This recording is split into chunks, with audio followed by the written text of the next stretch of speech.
Estamos de volta para o segundo bloco do Esfera Pública, direto do estúdio principal da Rádio Guaíba. Estamos falando hoje sobre a questão de impostos, aumento de impostos. Aqui no estúdio com a gente, o vice-presidente da Federação, Anderson Cardoso, e agora também o advogado especialista em direito tributário, Paulo Caliendo. No telefone, Ibsen Pinheiro, Semap Sindicato, quem faz o Rio Grande são os trabalhadores.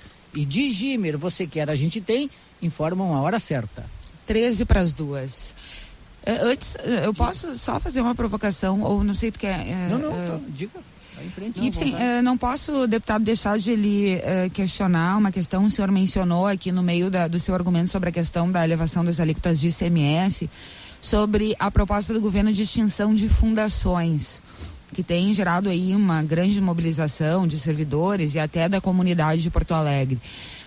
O Pedro Ruas esteve aqui no programa ontem e ele trouxe um dado interessante que eu inclusive mencionei na coluna de hoje. As fundações, as 3 propostas de extinção pelo governo juntas custam por ano 28 milhões de reais. O Tribunal de Justiça Militar custa 40 milhões por ano. O governo não pensa em aprovar, apoiar, articular essa proposta do Pedro Ruas, que está na Comissão de Constituição e Justiça, enfrenta grande resistência dentro da Assembleia. Inclusive o Pedro Ruas quer levar a análise de mérito e de constitucionalidade do projeto para o plenário. Alô? Oi, estava nos ouvindo? Sim, eu estava ouvindo até você concluir, depois é que deu um ligeiro corte, mas eu acho que eu ouvi a sua manifestação. Olha, Taline, eu acho que qualquer extinção vai confrontar a sua utilidade, que no geral é inquestionável, e vai confrontar também o tamanho da redução e se vai comparar. Se abrirmos uma discussão sobre o Tribunal Militar, nós teremos razões para extinguir o custo. Nós temos razões importantes para manter a velocidade, a celeridade com que opera esse tribunal, julgando matéria que envolve a segurança do Estado, envolve julgamentos gravíssimos e que ocorrem com celeridade, enquanto a justiça comum, nós sabemos, por razões muitas, que nem preciso invocar, é uma justiça lenta. Então, são questões que se colocam na hora de reduzir despesa, extinguindo um tribunal, ou uma fundação também. Então, veja, Taline, qualquer extinção de parte do aparelho do Estado, da administração direta ou indireta, vai enfrentar razões boas. Eu estou falando das meras desculpas corporativas. Além de enfrentar a mobilização, de enfrentar os direitos adquiridos. Eu lembro só que o governo Sartori propôs uma LDO com reajuste zero, apenas o crescimento vegetativo. E a votação ocorreu com galerias lotadas, participando de modo ativo do debate de um lado só, e aprovamos que foi um gesto de coragem do governador. E eu me lembro de ter argumentado com alguns servidores. As empresas privadas estão fazendo acordo com os sindicatos, que é o caso da indústria automotiva, para reduzir a jornada, reduzir a folha para manter os empregos. No Estado não se está cogitando da demissão de servidores, mas se está cogitando de, na crise, sustar reajustes. Porque o reajuste não é uma regra, ele é, o reajuste, uma circunstância, até com meio real. Mas não há condições de cogitar disso. Por isso a LDO, proposta pelo governador Sartori, foi aprovada. Agora, qualquer exame pontual de redução da máquina haverá de enfrentar argumentos bons, corporações e legislação. Então não sobra espaço para uma redução significativa no curto prazo. Olha, o curto prazo que eu digo é este ano e o próximo, ou no máximo esta gestão. Por isso, eu faço um raciocínio comparando a realidade com a viabilidade da superação das dificuldades. Eu vou dar outro exemplo. Os servidores propõem enfaticamente a redução ou a extinção das isenções dos estímulos tributários para instalações. Como se a gente imaginasse que a GM estaria aqui no Rio Grande produzindo o que está produzindo em impostos se não tivesse recebido estímulo através do incentivo tributário. Deputado Ipsibeiro, apenas para podermos assim usar todas as nossas possibilidades, o vice-presidente da Federação, o Anderson Cardoso, já várias vezes ele abriu os braços aqui desejando intervir, reagir ao que o senhor está dizendo. Então eu queria dar a ele essa oportunidade. Também estou disposto a abrir os braços, presidente. Anderson Cardoso. Juremir, deputado, nada de reação, ao contrário, acho que estamos aqui do mesmo lado, que é o lado do Estado, né? Não tenho dúvidas, como falei inicialmente, da vontade desse governo de solucionar a questão econômica em que o Estado se encontra. Mas gostaria de trazer algumas informações para reflexão, especialmente do senhor. Eu sei que o senhor é uma das pessoas mais influentes, um dos políticos mais hábeis que temos na nossa história, e felizmente temos o senhor ao nosso lado para solucionar essa questão tão preocupante que temos hoje na economia do Estado.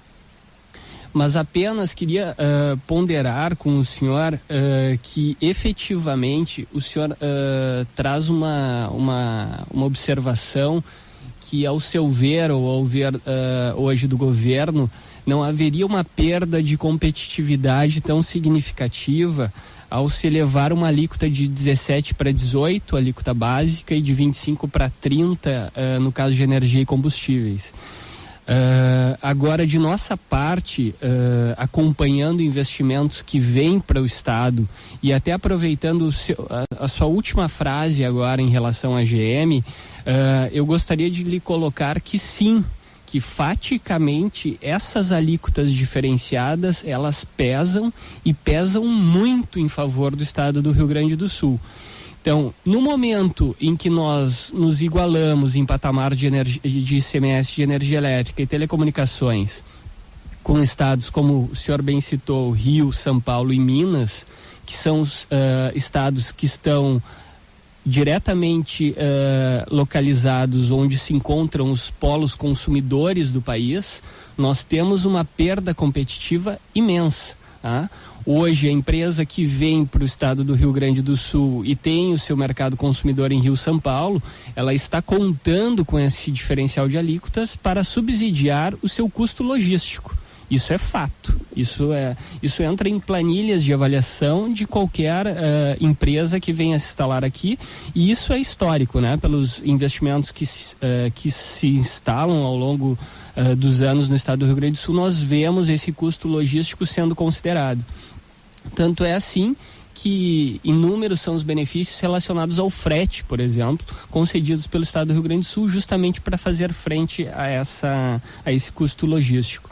Cito aqui um exemplo que também teve uma avaliação no sentido semelhante a essa, que não haveria impacto na competitividade, que eu me recordo agora de pronto, que é uma questão relacionada à transferência de saldo credor de ICMS. Talvez os ouvintes não tenham muita familiaridade com o tema, mas o crédito de exportação é muitas vezes falado, né? E essas exportadoras, elas acabam acumulando esse saldo credor. Pois bem, a Constituição nem a legislação complementar permite que os estados restringam a transferência. E no governo Rigoto nós tivemos estabelecidas várias restrições. Nós, na entidade, várias entidades empresariais foram contra essas restrições. Eu, particularmente, escrevi artigos sobre o tema. E o grande discurso do Estado era que não impactaria a competitividade. O que aconteceu? Vimos inúmeras indústrias do setor avícola, setor exportador, migrando para o estado vizinho, Santa Catarina. E efetivamente, isso é fato, isso ocorreu efetivamente ao longo daqueles anos. Pois bem, eu trago essas considerações aqui para sua reflexão. Como eu disse, estamos no mesmo lado, mas nós que vivenciamos a atração de investimentos, nós temos uma posição um pouco, vimos essa proposta com um pouco mais de cautela, porque ela efetivamente pode impactar de uma forma que o governo não está considerando na economia do estado. E Vicente Pinheiro? Olha, eu gostaria de dizer que eu concordo integralmente que um dos efeitos pode afetar a competitividade. Eu não excluo esta consequência, mas eu quero dar análise global, concluir, como tenho concluído, que numa emergência os remédios sempre têm as suas contraindicações. Essa é uma expressão que me escapou. Os efeitos colaterais. Claro, qualquer remédio tem efeito colateral, produz danos. O que nós estamos fazendo neste momento é uma avaliação do conjunto de circunstâncias que podem ser afetadas por legislação e por atos de governo. Redução da máquina pública está sendo feita. Eu acho que já houve uma queda apreciável de 1 bilhão dos 5,5 previstos para o déficit do ano. Nós vamos estar com 4,5 bilhões. A redução da dívida, olha, a extinção da dívida. Vamos agora imaginar um paraíso. O tribunal determina que a dívida está extinta, pois o déficit mensal cai de 450 milhões para 200 milhões. Ainda um número assustador. Estou falando de extinção da dívida, que não vai ocorrer. Então, eu não renego, não contesto os efeitos negativos do aumento de imposto.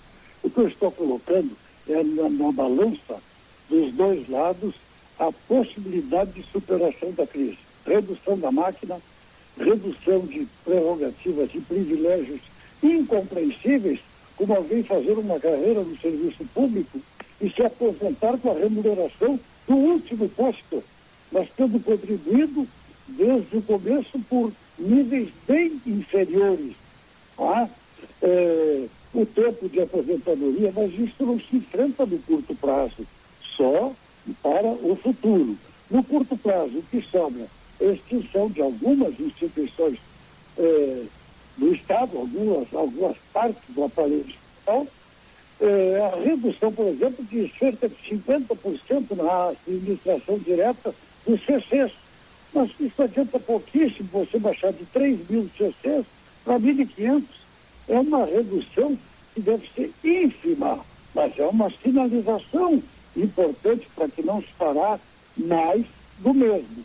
Por isso que eu imagino que esse aumento da alíquota deveria ser temporário, para que, superada a crise em 3 anos ou em 4, o Rio Grande possa reavaliar os índices e reavaliar a colocação de tributos por alíquotas permanentes, e não essas emergenciais. E eu gostaria de pedir essa avaliação completa, concordando que é claro que o aumento de imposto produz um efeito negativo, mas foi o que disse o governador: o paciente está na UTI, não adianta dar Novalgina ou aspirina ou Temporal, já faço 3 comerciais aí de cara. Não adianta, é preciso uma intervenção. Com essa frase genial, Vicente Pinheiro, com essa frase genial, eu agradeço muito e vou chamar o Guaíba Notícias e depois o intervalo comercial. Já voltamos.